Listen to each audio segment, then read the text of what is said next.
Voici comment créer aisément un cahier de traces collaboratif à l'aide de Google Présentation. Tout d'abord, je vais prendre la page titre qui s'offre à moi à mon arrivée.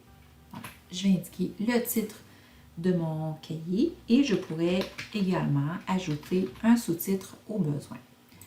Bien sûr, vous pourrez enjoliver la mise en page par des images, des formes ou en modifiant le texte qui est indiqué ici, soit en changeant la police, le format, etc.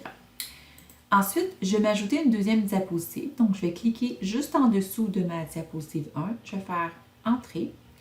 Je pourrais faire la même chose par le bouton « Plus » qui est là. Donc, un ou l'autre à votre choix. Ma première page, j'indiquerai les consignes. Donc, vous pourrez ajouter une image, ajouter du texte selon ce que vous avez besoin. Ce sera les consignes que les élèves devront respecter. Je vais ajouter une autre diapositive ensuite. Et celle-là, ce sera ma première que je vais dupliquer. Donc, je vais tout de suite prévoir le coût. Je souhaite que les élèves indiquent leur nom. Je pourrais laisser cette boîte de texte pour qu'ils puissent écrire ou bien, moi, je l'enlèverai par exemple dans mon exemple ici parce que les élèves par eux-mêmes ajouteraient des zones de texte pour écrire, des images ou des formes selon ce dont ils auront besoin. Donc, une fois que ça, c'est fait, je peux dupliquer cette diapositive-là le nombre de fois désiré. Donc, je peux cliquer sur ma diapositive et je peux faire CTRL-D rapidement le nombre de diapositives dont j'ai besoin. Donc, je vais m'arrêter ici. Alors, on voit que chaque élève pourra, ou chaque équipe pourra venir apposer son nom et venir répondre aux consignes que j'ai données. Ce qui est particulièrement intéressant de ce type de document, c'est que si je donne accès à tous mes élèves à celui-ci, ils pourront en temps réel tous contribuer au document et moi, je pourrai les voir en action.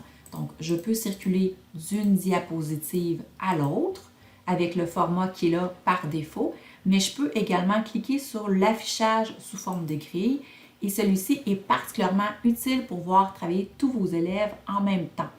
Donc, vous pourrez ajuster votre vue en diminuant ou en augmentant le zoom afin de voir les élèves en action. Il serait intéressant justement peut-être de voir que certains élèves auraient peut-être mal compris une consigne et seraient deux sur une même diapositive, donc ça vous permettrait de leur dire de retourner au bon endroit. Autre élément à mentionner, c'est qu'il vous est possible d'ajouter des commentaires soit en cours de travail ou après la réalisation de celui-ci par vos élèves. Alors, si je souhaite mettre un commentaire spécifique à une partie de la réponse, je vais tout d'abord la surligner, puis cliquer dans le menu Insertion sur Commentaire. Alors, je pourrais indiquer le commentaire de mon choix. Je clique ensuite sur Commenter.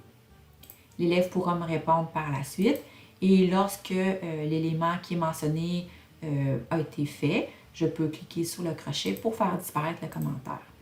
On peut également mettre un commentaire sur la diapositive. Donc, vous pourriez par exemple utiliser l'icône, ajouter un commentaire et indiquer ce que vous souhaitez à ce moment-là.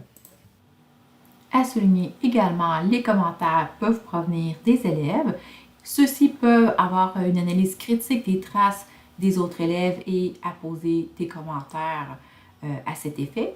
Ou bien, ils peuvent vous poser des questions auxquelles vous pourrez répondre en parcourant les différentes diapositives. Alors, le cahier de traces collaboratif résolument intéressant pour favoriser la rétroaction et pour vous permettre de voir travailler vos élèves en temps réel.